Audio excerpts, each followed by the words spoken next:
I'm Allison Matthews, and I'm in-house to Foreman, and I'm with Richard and Blue as my lineman and ground hand, and we're doing the maintenance and production work. You have to have like a job planning and make sure you have all the equipment that you need. You never know if you're going to need a yoke for when you've got a power riser on the pole. You never know if you're going to get out there, have a hole in the pole where a woodpecker's made. You've got to call in make ready, so you have to ride out your entire area when you're getting a new spot to look at and make sure all the poles are healthy, and especially after storms and that sort of thing. So my husband, Andrew, got me into this field. I wasn't on his crew when we first started at Woolscat. That was in central Mississippi.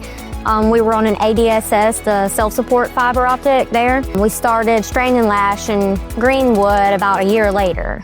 Before we came to Kentucky, we worked for a Kennergy project up in Owensboro, and then we came here, worked for Begum. We were subcontracting with Pinnacle before we went in-house here. You know, you kind of like being yourself because it's just you and your guys, and as long as you're getting your work done and you got your PPE and everything, you can just go out and get footage and make money. And on production rates, you can make, you know, more money than you would, you know, at an hourly job. So as long as you're working hard, you can have the chance to make good wages.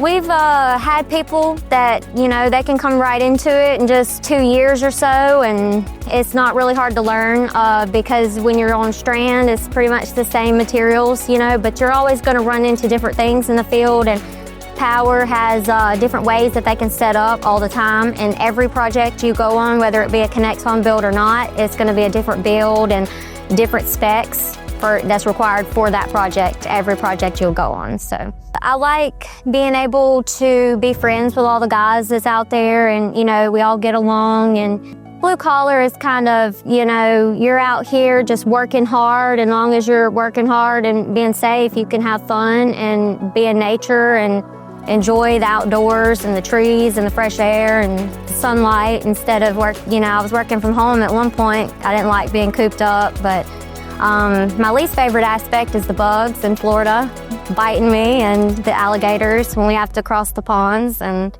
that sort of thing, and probably all the weather, inclement weather and that sort of thing.